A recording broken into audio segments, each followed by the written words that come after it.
అప్పటి వరకు బానే సాగింది. ఎందుకో నాకు కొంచెం డౌట్ అనిపిస్తుందండి ఒక 2 ఇయర్స్ నుంచి. డౌట్ అంటే ఏ విషయంలో అమ్మా? ఖచ్చితంగా ఎవరో అమ్మాయనే అనుకుంటున్నానండి. మా పర్సనల్ విషయం సార్, తను తెలియక మీకు కనెక్ట్ చేసినట్టుంది. తెలిసే చేసిందండి. సీక్రెట్గా ఆడవాళ్ళు ఎవరిని ఇతను పరిచయం అయ్యారనేటటువంటి అభద్రత అనే ఇన్సెక్యూరిటీ నాకు వస్తుందండి. మరి అదే సబ్జెక్ట్ నిజమైతే కనుక మరి నన్ను నేను కాపాడుకోవాలి కదండి. మరి నన్ను ఎక్కడ పోమంటారని అందాం.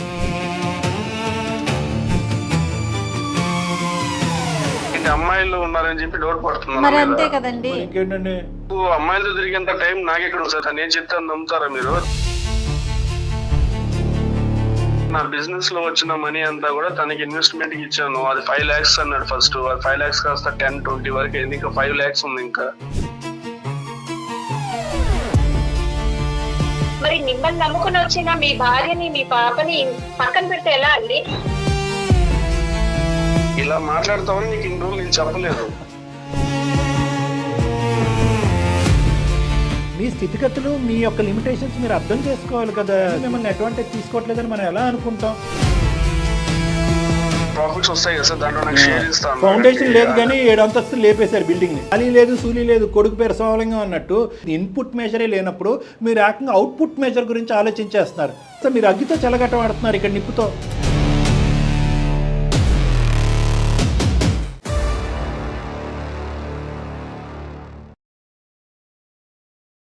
అను స్కిన్ అండ్ హెయిర్ క్లినిక్ సమర్పించి అందమైన జీవితం కార్యక్రమానికి స్వాగతం. నమస్తే కళ్యాణ్ గారు. నమస్తే మేడం. పద్మిని అని మనకి ఒక ఆవిడ మెయిల్ చేశారండి. మేడం, పెళ్ళైన తర్వాత ముఖ్యంగా మంచి చెడు కష్టం సుఖం ప్రతిదీ షేర్ చేసుకోవాలి. అంటే ఇద్దరు కూడా లాయల్గా ఉండాలి. ఏం జరుగుతున్నా కూడా వైఫ్ అయినా హస్బెండ్ అయినా వాళ్ళ పరిస్థితి ఏంటి, ఫైనాన్షియల్ స్టేటస్ ఏంటి, అప్పులేంటి, ఆస్తులేంటి, మంచి ఏంటి, చెడు ఏంటి, జనరల్గా చూస్తూ ఉంటాం. బహుశా ఇప్పుడు వర్షన్ మారింది. ఇన్ జనరల్ నేను చూసినంత వరకు అన్ని విషయాలు షేర్ చేస్తారండి. భార్యకి ఫైనాన్షియల్ థింగ్స్ వచ్చేసరికి షేర్ చేయరండి చాలా వరకు. కరెక్ట్. తనేం చేసేది కాదు, అచ్చేదా తీర్చేదా, ఆ సమస్య ఏదో నేనే ఫేస్ నిలదీసామనుకోండి తనకెందుకు బడ్డెను. తెలివైన వాళ్ళేమో తనకెందుకు బడ్డెన్ అంటారు, కొంతమంది ఏమో నీ అవసరాలన్నీ తీరుస్తున్నాగా నీకెందుకు చెప్పాలి అంటారు. సో ఇలాంటి ఇష్యూని ఫేస్ చేస్తుంది పద్మిని అండి. అది ఎక్కడికో వెళ్ళిపోయింది ఇష్యూ కూడా. సో ఒకసారి మీ సలహా కోసం అని చెప్పేసి మన అందమైన జీవితానికి మెయిల్ చేసింది. తప్పకుండా మేడం.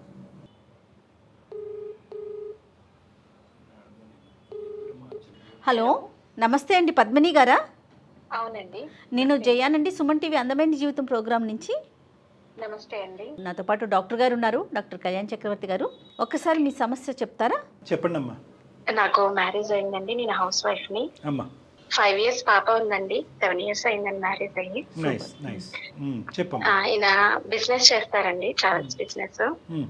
ప్రశాంతంగా సాగిపోతున్న లైఫ్ అండి. ఏం బిజినెస్ అమ్మా? ట్రావెల్స్ బిజినెస్ అండి. ట్రావెల్స్. ఎక్కడి నుంచి అమ్మా మీరు మాట్లాడేది? మేము ప్రస్తుతం హైదరాబాద్ లోనే ఉంటున్నాం. ఇక్కడే ఉన్నారా? సరే సరే చెప్పండి. అవునండి. మాకు 5 సంవత్సరాల పాప ఉందండి. అవునమ్మా.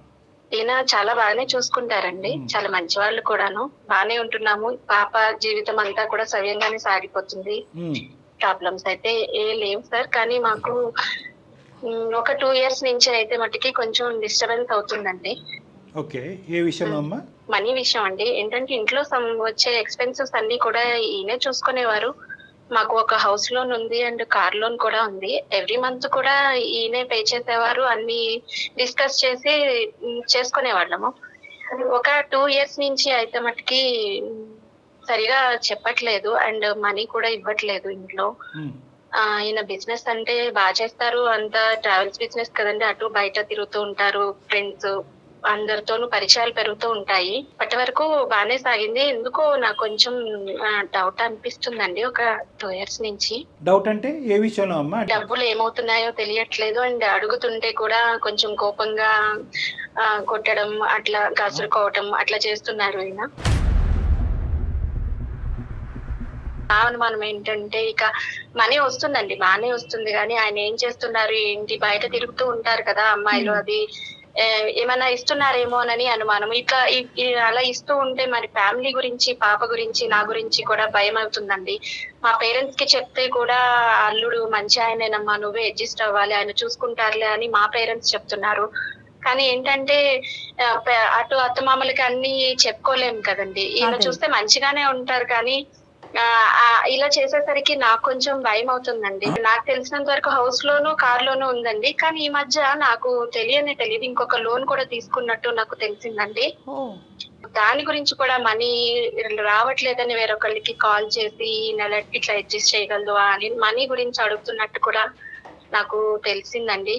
అందుకనే నేను డైరెక్ట్ అడుగుతుంటేనేమో కోపం చేస్తున్నారు, బాగా కోపం చేసి కొట్టడము అలా చేయడం వల్ల బాగా ఇబ్బంది పడుతున్నాను. సో ఏదో క్రైసిస్ అయితే ఉందని తెలుసు, డబ్బులు డైవర్ట్ అవుతున్నాయి, ఇంకో ఛానల్లోకి ఎక్కడికో డబ్బులు వెళ్తున్నాయి, బట్ ఎటు వెళ్తున్నాయి అనేది మీకు అర్థం కావట్లేదు. మీకేమన్నా వేరే అమ్మాయి ఏదైనా ఉంది, ఏదో వ్యవహారం నడుస్తుంది అనేది అనుమానం అమ్మా మీకు? అనుమానం ఉంది సార్, ఉన్నదని అనుకుంటున్నాను సార్. ఏంటి అని అడిగితే నీకెందుకు అని చాలా హార్ష్ గా చెప్తున్నారు. ఏమన్నా ఇది వరకు అయితే బానే ఉండేవారు, ఒక 2 సంవత్సరాల నుంచి అయితే ఎందుకు ఇలా అవుతున్నారు అన్నది నాకు. అవునండి, 2 సంవత్సరాల నుంచి ఇలానే ఉన్నారు. కాదు పద్మిని గారు, అనుమానమేనా? ఎప్పుడైనా తను మాట్లాడటం కానీ అలాంటి ఎప్పుడైనా విన్నారా మీరు? చూడటం కానీ వినటం కానీ ఫ్రెండ్స్ ద్వారా తెలుసుకోవటం కానీ? ఈయన మాట్లాడుతుంటూనే నేను విన్నానండి, అంతేగాని నేను డైరెక్ట్ గా అయితే నేను చూడలేదు. అదే తను మాట్లాడుతుంటే వేరే అమ్మాయితో మాట్లాడుతున్నట్టుగా అనిపించింది. అండ్ డబ్బులు కూడా ఎవరికో ఇస్తున్నట్టు అనిపించిందండి, అమ్మాయిని కాదు, డబ్బులు అయితే ఎవరికో ఇస్తున్నట్టు అనిపించింది. మీరు లోన్స్ తీసుకుంటున్నాడు అనేటటువంటి అనుమానం, ఇంటికి అయితే కనుక డబ్బులు రావట్లేదు, బయటకైతే మాత్రం వెళ్తున్నాయి అనేది ఒక ఆలోచన. అవునండి, ఎక్కడికి వెళ్తున్నాయో తెలియదు. ఇంతవరకు జర్నీలో 7 years నుంచి ఉన్నాం కాబట్టి నాకు తెలియని ఫ్రెండ్స్ అంటూ ఎవరు లేరండి. ఇప్పుడు 2 years నుంచి డిఫరెంట్ గా ఉన్నారంటే ఖచ్చితంగా ఎవరు అమ్మాయి అని అనుకుంటున్నానండి. అయ్యి ఉండొచ్చమ్మా. ఈయన ఎప్పుడు కూడా బాగా సంపాదిస్తారండి, ఆన్ చేస్తారు. ఈయన బిజినెస్ లో కూడా చాలా హానెస్ట్ గా ఉంటారు, చేస్తారు. మనీ తీసుకొచ్చి ఎప్పుడు కూడా ఇంటికే ఇచ్చేవారు. అలాంటిది ఒక 2 సంవత్సరాల నుంచి కూడా చాలా డిఫరెన్స్ అనేది కనిపిస్తుందండి. అమ్మ ఖర్చు విషయంలో బానే ఉంటారమ్మా, అంటే పాపకి ఏదైనా ఖర్చు పెట్టడం, మిమ్మల్ని అందరినీ కుటుంబం సమేతంగా బయటకు తీసుకెళ్ళడం చూసుకుంటారండి, చాలా బాగా చూసుకుంటారు. మనీ గురించి వచ్చేసరికి డిఫరెన్స్ వస్తుందండి. ఇంట్లో అనేది ఇవ్వడం లేదు, ఎక్స్పెన్సెస్ చూసుకోవడం లేదు. 7 years నుంచి జర్నీ చేస్తున్నాం. ఎంతో మంచివారండి ఆయన, మంచివారు అవడంతో నేను ఏ విధంగా గట్టిగా కనుక బయటకు వెళ్ళి ఏదైనా చెప్తే ఈ మా రిలేషన్షిప్ అనేది ఏదైనా దెబ్బ అవుతుందేమోనన్న భయంతో నేను అంత గట్టిగా నేను ఆయన్ని చెప్పలేకపోతున్నాను. కరెక్ట్. మీరే మనం అంటే విమెన్ ఎంత ఇన్సెక్యూర్డ్ గా ఫీల్ అవుతున్నారని తెలిస్తే ఎవరైతే ఉంటారో ఆపోజిట్ వాళ్ళు ఇంకా ఎక్కువ చేస్తారండి. బయటికి వెళ్ళి ఎవరికి చెప్పుకోలేదు, ఎవరికి మాట్లాడలేదు అన్న విషయం తెలిసినప్పుడు చాలా అంటే చాలా స్ట్రగుల్ అవుతున్నాను మేడం. ఈ విధంగా గనక ఇంకా ముందుకెళ్తే గనక మా పాప జీవితం, నా జీవితం పరువు పోతుంది అని ఆలోచిస్తున్నారు. నిజంగా అదే పరువు పోతుంది అన్న విషయం అతనికి తెలిసిందనుకోండి, ఓ నా వైఫ్ ఊరుకోదు, పంచాయతీ పెట్టిద్ది, పెద్దల్ని పిలుస్తుంది, లేదా నా ఫ్రెండ్స్ని పిలుస్తుంది, గోల చేస్తుంది అని తెలిసినప్పుడు కొంతలో కొంతైనా మార్పు వస్తుందండి. ఏమి చేయలేరు, నోరు మూసుకుని ఉంటారు అనే థాట్ ఉన్నప్పుడు ఇప్పటికి 2 ఏళ్ళ అండి భరించేది, అంటే వేరే రకంగా కాదు. అవునా కదా డాక్టర్ గారు? 2 సంవత్సరాలు ఒక పసిపాపను పెట్టుకుని మీరు అలా భరిస్తే ఆ బుడ్డదాని మీద ఎలాంటి ప్రభావం ఉంటుంది చెప్పండి, మీ ఇద్దరు రిలేషన్ మీద? ఎట్లా అండి పద్మిని గారు? అంటే ఇప్పుడు మాకు చేయటానికి ఈమెయిల్ పంపించడానికి ప్రధానంగా కారణం ఏంటమ్మా? ఇదే విధంగా నేను పేరెంట్స్ కి ఈ విధంగా చెప్పలేను కదా సార్. మా పేరెంట్స్ ఏంటంటే అల్లుడు చాలా మంచివాడమ్మా, ఆయన తప్పు అన్న విషయం వాళ్ళు చెప్పట్లేదండి. మీరు చెప్పేది ఏంటంటే మీకు ఆ సపోర్ట్ అనేది ఏ దిక్కున రాకపోవడం వల్ల మీరు కూడా అతను ప్రశ్నించేటటువంటి సాహసం, ధైర్యం చేయలేకపోవడం వల్లనే నేను మిమ్మల్ని. మీకు చెప్తే సరిపోతుందమ్మా, లేదంటే అతనికి చెప్పేదానికి అవకాశం ఉందా? అతను ఇన్వాల్వ్ చేద్దామా ఈ రోజు, వద్దా? చేద్దాం సార్. అంటే ఎక్కడికి ఎవరికి ఇస్తున్నారు మనీ అని అడుగుతుంటే మనకి తెలియట్లేదు కదా సార్. నాకు ఆయన సమాధానం చెప్పట్లేదు, అండ్ పేరెంట్స్ కూడా అడిగే దారి లేదు కాబట్టి నేను మిమ్మల్ని ఆశ్రయిస్తున్నాను. అదే నేను అడిగేది ఏంటంటే మీ వరకు సలహా ఇవ్వాలా, అతనితో ఫోన్ మీరు కలిపినా కూడా మేము మాట్లాడినా కూడా పర్వాలేదు. క్లారిటీ కావాలి డాక్టర్ గారు. అతను ఎలా రియాక్ట్ అవుతాడు అనే దానికన్నా కూడా ఆ అమ్మాయికి క్లారిటీ కావాలి, పద్మినికి తను ఏం చేస్తున్నాడు, ఆ డబ్బు అనేది క్లారిటీ కావాలి. అంతేనండి? అవునండి, మనం మాట్లాడదాం అమ్మా, తప్పకుండా మాట్లాడదాం. ఒకసారి మరి మీరు కాల్ చేస్తారా మీ హస్బెండ్కి? సరే, మీరు కాల్ చేయండి, అండ్ బ్యాక్ ఎండ్లో మేము ఉన్నామని చెప్పండి మీరు ముందు మాట్లాడిన తర్వాత. ఓకే అండి? ఓకే అండి. The person you are speaking with has put your call on hold. Please stay on the line. Hello, వస్తున్నారండి ఇంటికి? వస్తున్నాను కదా, ఆల్రెడీ 2 సార్లు చేసావు కాల్, ఎన్నిసార్లు చేస్తావు? అరే ఇంకా రాలేదని చెప్పి కాల్ చేస్తానండి. వస్తాను. ఫోన్ చేస్తారా? నేను నా సంగతి నీకు ఎందుకు, పాప నువ్వు తిన్నావా? ఎందుకు అని అడిగితే ఎలా చెప్పండి? ఎక్కడున్నారండి? ఏంటి? నేను ఎక్కడో బయట ఉంటాను కదా, ఎందుకు ప్రతిదీ అడుగుతావు? ప్రతిదీ నీకు చెప్పాలా? ప్రతిదీ చెప్పాలని కాదు, ఎక్కడున్నారు, వస్తున్నారా, ఏంటి, మనీ గురించి ఏమైనా ఆలోచించారా? ఏంటి మనీ? నీకెందుకు మనీ గురించి? ఎందుకు నీకు? అందుకే ఇంటికి రాను నేను. వచ్చినప్పుడల్లా ఇదే సోది చెప్తావు నాకు. ఈ నెలలో ఏమేం కావాలి ఇస్తున్నాను కదా, ఇంకేంటి? నా డౌట్ మీరు క్లారిఫై చేస్తేనే కదండి. ఏంటి డౌట్? ఏంటి నీకేం డౌట్? ఏంటి చెప్పు. రోజులన్నీ ఒకేలాగా ఉంటాయా? ఇప్పుడు ఒకేలాగా ఉంటుందా? బిజినెస్ అన్నాక 100 జరుగుతూ ఉంటాయి. అవన్నీ చెప్పాలా నీకు? అవన్నీ నీకెందుకు చెప్పు. పాపం చూసుకో చాలు. పాపం నేను చూసుకుంటానండి, మిమ్మల్ని కూడా చూసుకునే బాధ్యత కూడా ఉంది. కానీ మీరు మనీ అనేది ఇంటికి తీసుకొచ్చి ఇవ్వకపోతే మనం చేసే సేవింగ్స్ కానివ్వండి, మా పాప జీవితం కానీ మన మీదనే కదా ఉంది. మీరు సరిగా చెప్పకపోతే ఎలా తెలుస్తుందండి? ఎన్ని లోన్ వాళ్ళు ఎవరైనా వచ్చారా ఇంటికి? వచ్చారు, మీరు సమాధానం చెప్పకపోతే నేను ఏం చెప్పను వాళ్ళకి? మీరు నాకు సమాధానం చెప్పట్లేదనే నేను అందమైన జీవితానికి అప్రోచ్ అయ్యానండి. వాళ్ళు లైన్ లో ఉన్నారు, వాళ్ళతో మాట్లాడండి. ఎందుకు వాళ్ళకంతా ఎందుకు? ఏదైనా ఉంటే నాతో మాట్లాడు. సరే ఆవిడ సమాధానం చెప్పనప్పుడు ఏం చేయాలండి? నా పేరు డాక్టర్ కళ్యాణ్ చక్రవర్తి అండి. మీ పేరు సార్? నమస్తే నమస్తే నమస్తే సార్, నా పేరు శ్రీనివాస్ అండి. సార్ ఇది మా పర్సనల్ విషయం సార్, తను తెలియక మీకు కనెక్ట్ చేసినట్టుంది. తెలిసే చేసిందండి. ఆవిడ తెలియకుండా ఏం కాదు, 2 years బట్టి ఆవిడకి తెలుస్తూనే ఉంది ప్రతి అంశం కూడా. అటువైపు ఆ తల్లిదండ్రులకి, ఇటువైపు ఈ తల్లిదండ్రులకి చెప్పుకోలేనటువంటి పరిస్థితిలో మా వరకు వచ్చింది. పాపం ఆవిడ పరిస్థితి కూడా అర్థం చేసుకోండి. ఈరోజు నీకు అనవసరం, నీకెందుకు అనే సమాధానం కంటే ఇది నిండా మునిగిన తర్వాత ఎటువంటి పరిస్థితి వస్తుంది అనేటటువంటి అభద్రతతో అమ్మాయి ఈరోజు ఉంది. ఎవరిని అడిగినా శ్రీనివాస్ మంచోడు అని అంటున్నారు. ఆవిడ అడిగేది, మా ఆశ్రయం తీసుకున్నది ఒకే ఒక రీజన్ ఏంటంటే కనుక ఏం జరుగుతుందో ఒకటి నాకు చెప్తే ఏమైంది. బిజినెస్ పరంగా అయ్యేటటువంటి లాసెస్ ఇప్పుడు కాదు, 5-6 years బట్టి ఆవిడ చూస్తుంది. కానీ ఈ లాస్ట్ 2 years బట్టి ఆ విధమైనటువంటి పద్ధతిలో కాకుండానే దానికి భిన్నంగా ఆవిడకి అనిపిస్తుంది. ఇంటికి వచ్చే డబ్బులు తగ్గుతున్నాయి, మీలో టెన్షన్ పెరుగుతుంది, మీరు చేసే అప్పులు పెరుగుతున్నాయి. అప్పు తీసుకున్నటువంటి ఎవరి దగ్గర నుంచి అయితే మీరు అప్పు తీసుకున్నారో వాళ్ళు వచ్చి రకరకాల ప్రశ్నలతో ఇంటి మీదకి రావటం జరుగుతుంది. ఇదంతా కూడా ఒక పీస్ఫుల్ లేనటువంటి ఒక అట్మాస్ఫియర్ కింద మారిపోతుందని చెప్పి ఆవిడ బాధపడుతున్నారు. కాబట్టి మా యొక్క అంటే ఏమన్నా ఉంటే కనుక మేము వినటానికి రెడీగానే ఉన్నాం, ఆవిడకి ఎక్స్ప్లెయిన్ చేయడానికి కూడా రెడీగా ఉన్నాం. అలాంటిది ఏమన్నా ఉంటే చెప్పండి శ్రీనివాస్ గారు. చెప్పాల్సిన అవసరం నాకు లేదు. ఇప్పుడు నేను తనకి చెప్పి మీకెందుకు చెప్పాలి సార్? నేను జయాని, సుమన్ టీవీ నుండి అండి. డెఫినెట్గా ఒక భార్యాభర్తల మధ్య జరుగుతున్న చిన్న ఇష్యూలు కానీ పెద్ద ఇష్యూలు కానీ అసలు జరుగుతున్న ఇష్యూలో మధ్యలో రావడానికి ఎవ్వరికీ టైం లేదండి. అంత ఇంట్రెస్ట్ కూడా ముఖ్యంగా నాకు అండ్ డాక్టర్ కళ్యాణ్ చక్రవర్తి గారికి అస్సలు లేదు. కానీ మీ భార్యకి ఏం చెయ్యాలో అర్థం కాక, ఎటు పోవాలో పాలు తోచక, దిక్కు తోచక మమ్మల్ని ఆశ్రయించారు, మాకు మెయిల్ పెట్టారు, నాకు ఒక సొల్యూషన్ చూపించండి, దీన్ని బట్టి నేను ఫర్దర్గా ఆలోచిస్తాను అని. కాబట్టి మేము మాట్లాడటం జరుగుతుందండి, డాక్టర్ గారు కానీ నేను కానీ. శ్రీనివాస్ గారు, మీరు అంత సింపుల్గా లెక్క తేల్చేయద్దండి. నిజంగా చెప్పేది మీ 4 గోళ్ల మధ్యన తేల్చుకునేటటువంటి పరిస్థితి ఉంటే కనుక మీరు 2 years వరకు నాంచర్ ఈ సబ్జెక్ట్ని అడిగితే విపరీతమైనటువంటి కోపం, ఇంకొద్దిగా అడిగితే చేయలేకటం కూడా జరుగుతుంది. సో ఇక్కడ ఏంటంటే చాలా భిన్నమైనటువంటి శ్రీనివాసన్ నేను చూస్తున్నాను అనేటువంటి అంశం అమ్మాయి చెప్తుంది. సో మేము చూసుకుంటాం అంటే ఏమీ చూసుకోరు, ఏమీ లేకుండా అరే సరే శ్రీనివాస్ గారు అని ఫోన్ పెట్టేస్తే కనుక మళ్ళీ నాంచర్ ధోరణి అనేటువంటిది ఇలాగే కొనసాగుతుంది. దయచేసి మాకు కోఆపరేట్ చేయండి, ఒక 5 minutes మాట్లాడండి. ఉన్నది ఉన్నట్టు చెప్పండి, ఏమవుతుంది, ఆ డబ్బు ఏమవుతుంది? సరే ఏం మాట్లాడమంటారు సార్? ఇప్పుడు అవన్నీ ఇప్పుడు నా బిజినెస్ విషయాలన్నీ నాకు తెలుస్తాయి, మీకు ఎలా తెలుస్తాయి సార్? తెలీదు. కానీ ఒక్క అనుమానం అయితే కనుక చివరిగా అమ్మాయి మీకు కనెక్ట్ చేసే ముందు ఒక మాట ఏమని చెప్పిందంటే కనుక, మగవాళ్ళు అయితే ఎవరూ లేరండి, ఎందుకంటే నాకు తెలిసినటువంటి అతని మగ స్నేహితులు, అతని పరిచయాలన్నీ కూడా నాకు తెలుసు. సీక్రెట్గా ఆడవాళ్ళు ఎవరిని ఇతను పరిచయం అయ్యారనేటటువంటి అభద్రత అనే ఇన్సెక్యూరిటీ నాకు వస్తుందండి. మరి అదే సబ్జెక్ట్ నిజమైతే కనుక మరి నన్ను నేను కాపాడుకోవాలి కదండి, మరి నన్ను ఎక్కడ పోమంటారని అందాం. ఆ అమ్మాయిని ఎక్కడికి వెళ్ళమందాం? మరి అదే సబ్జెక్ట్ ఏమో అని మాకు అనుమానంగా ఉంది. మరి అమ్మాయిని ఎక్కడికైనా వెళ్ళి తన బాధని చెప్పుకోమందామా? అమ్మాయిలు ఉన్నారని చెప్పి డౌట్ పడుతుంది. మరి అంతే కదండి. ఇంకేంటండి ఇప్పుడు నాకు అమ్మాయిలతో తిరిగేంత టైం నాకెక్కడ సార్? అందు గురించే సార్, మీకు టైం ఉందో లేదో మాకేం తెలుసు. మేము అడిగేది ఏంటంటే ఇలాంటి లేనిపోయిన అనుమానాలు రాకూడదు అనుకుంటే కనుక ఉన్నది ఉన్నట్టుగా విడమర్చి మాట్లాడుకోండి, ట్రాన్స్పరెంట్ గా అయిపోతుంది. 4 గోడల మధ్య ఏం తెలియదు, తను ఏం చెప్తాను నమ్ముతారా మీరు? శ్రీనివాస్ గారు, నమ్మే వాళ్ళు అయితే మీకెందుకు ఫోన్ చేస్తాము, మిమ్మల్ని ఎందుకు మాట్లాడమంటాము? ఇలాంటి లేనిపోయిన అనుమానాలు, మనస్పర్ధలు వస్తాయి కాబట్టి ఉన్నది ఉన్నట్టుగా మాట్లాడేసుకుంటే లేని డౌట్స్ రావు అని అంటున్నాం. మిమ్మల్ని ఒరిజినాలిటీ క్లారిటీ ఏంటన్నది అడుగుతున్నాం, మేమేం నమ్మట్లేదు. ఏ విధంగా పోతున్నాయి ఈ డబ్బులన్నీ బయటకు అనేది ఒకసారి అమ్మాయి క్లారిటీ ఇవ్వండి. ఇంకా సరే సార్, తను ఇంత డిస్టర్బ్ అవుతుందనే విషయం నాకు తెలియదు. జరిగింది ఏంటంటే నాకు ఒక ఫ్రెండ్ ఉన్నాడు సార్. సో అమ్మాయి అయితే కాదు, అమ్మాయి సబ్జెక్ట్ అయితే కాదు. అమ్మాయి కాదు సార్, డౌట్ పడడంలో తప్పు లేదు. ఓకే, నాకైతే ఎవరు లేరు సార్. నాకున్నది ఒక ఫ్రెండ్. వాడు నాకు కొన్ని సంవత్సరాలుగా తనకు కూడా తెలుసు నా ఫ్రెండ్ ఎవరు. బట్ కాకపోతే తనతో నేను షేర్ చేసుకోలేదు తన గురించి, తనకున్న ప్రాబ్లం గురించి. తను నాకు చాలా సార్లు నా బిజినెస్ లో నాకు హెల్ప్ చేశాడు.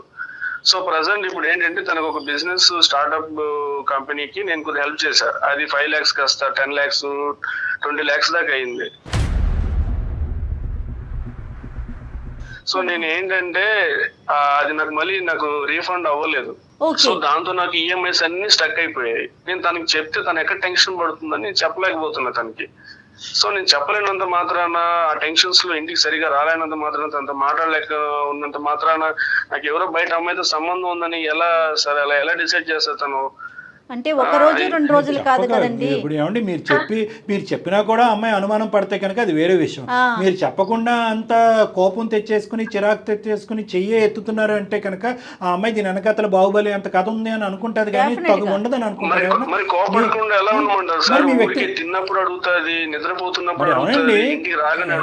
ఏమండి ఎదురింటోళ్ళు పక్కింటోళ్ళు అడిగితే మీరు చెప్పక్కర్లేండి. మీ వైఫ్ మీతో పాటు 7 years పాటు జర్నీ చేసినటువంటి వ్యక్తికి ఈరోజు ఆ బేసిక్ ఇన్పుట్ చెప్పవలసినటువంటి బాధ్యత మీ మీద ఉంది.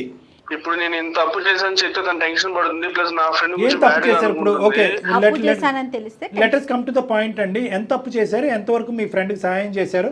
ఆ ఫ్రెండ్ ఎప్పటికైనా అతని జీవితకాలంలో ఈ అప్పు క్లియర్ చేయగలడనే నమ్మకం మీకు ఉందా? మరి మీ సైడ్ నుంచి అప్పు తీసుకున్న వాళ్ళందరూ మీద పడుతున్నారే, ఇంటికి వచ్చి తలుపులు కొడుతున్నారంట, కాలింగ్ బెల్స్ కొడతారంట, మీరు ఇంట్లో ఉంటారంట, అమ్మాయిని అడుగుతున్నారంట.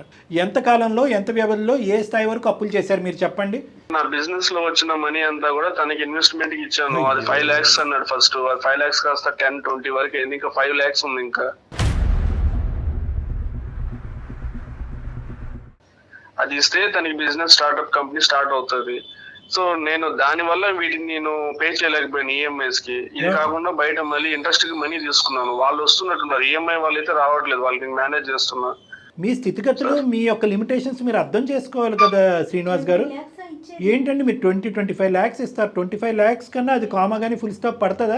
ఇంకా అలా నడుస్తూనే ఉంటుందా? మీ ఫ్రెండ్ మిమ్మల్ని అడ్వాంటేజ్ తీసుకోవట్లేదని మనం ఎలా అనుకుంటాం? మీ పరిస్థితి ఏంటి అన్నది మీ ఫ్రెండ్ తెలుసు, మీరు ఒక మధ్యతరగతి కుటుంబం అని తెలుసు, మీకు ఎంత ఈఎంఐలు ఉన్నాయన్నది తెలుసు, మీరు మీ వైఫ్కి తెలియకుండా ఇక్కడ అతను హెల్ప్ చేస్తున్నారనేది తెలుసు. మరి ఇన్ని తెలిసినటువంటి వ్యక్తి, అరే బాబు ఫస్ట్ నీ కష్టం నీ నష్టం చూసుకో, తర్వాత నా వరకు వద్దిగానే చెప్పి ఆ మాత్రం బేసిక్ చెప్పట్లేదు ఆ అబ్బాయి. మీ దగ్గర నుంచి ఎంత వస్తే అంత తీసేసుకోవటమేనా అబ్బాయి? మంచి స్నేహమే, మీ స్నేహం బలమైనటువంటి స్నేహమే. కానీ ఈరోజు అతను మనసులో ఇంకో దుర్బుద్ధి పుట్టినా, లేదంటే మీ అప్పు తీర్చలేని పరిస్థితి వస్తే కనుక మీరు మీ ఫ్యామిలీ రోడ్డు మీద పడరండి. ఫ్రెండ్ కోసం ఒక 20 lakhs ఇచ్చాను, 5 lakhs ఇంకా ఇవ్వాలి, తన లైఫ్ నేను సెటిల్ చేయాలి అని అంత విధంగా చెప్తున్నారు కదా. మరి మిమ్మల్ని నమ్ముకుని వచ్చిన మీ భార్యని, మీ పాపని పక్కన పెడితే ఎలా అండి?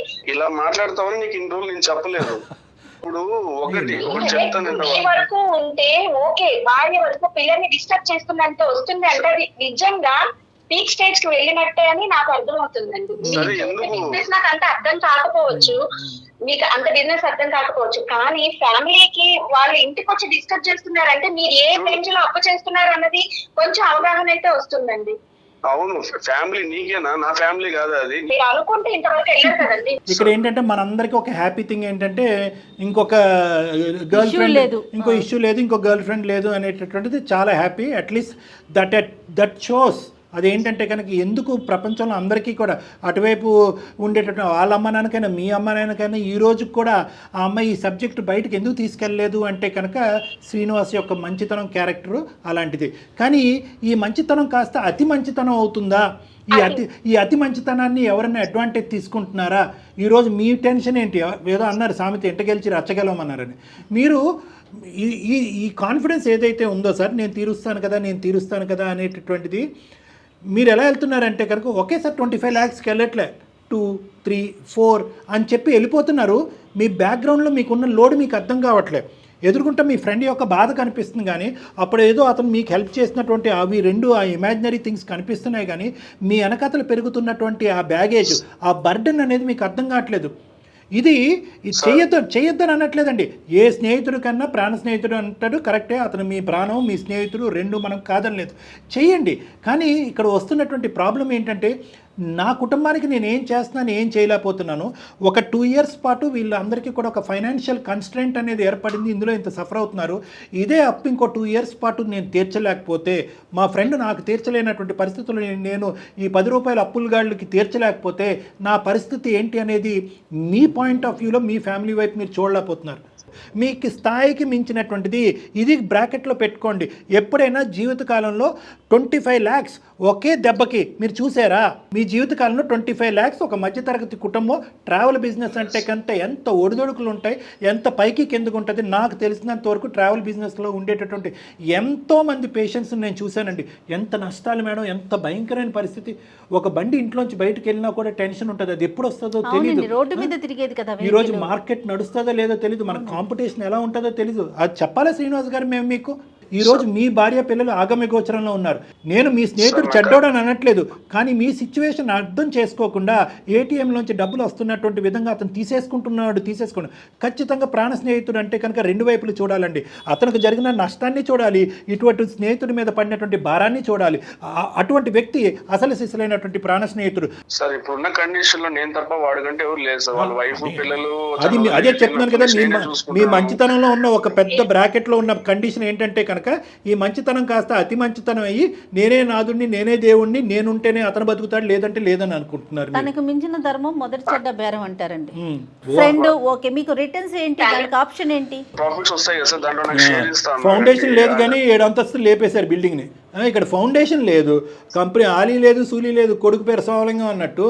ఏమండి ఆ అబ్బాయి కంపెనీ పెట్టేది, ఆ కంపెనీకి ఇంకా ఎంతవరకు మీరు పెట్టుబడి పెట్టాలి అనేటటువంటిది ఇన్పుట్ మెజరే లేనప్పుడు మీరు ఏకంగా అవుట్పుట్ మెజర్ గురించి ఆలోచించేస్తున్నారు.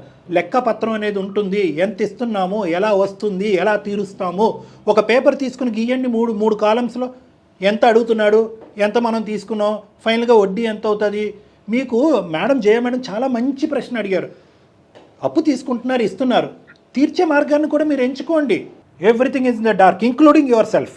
ఇక్కడ డార్క్నెస్ లో లేనటువంటి వ్యక్తి ఎవరన్నా ఉన్నారంటే మీ స్నేహితుడు.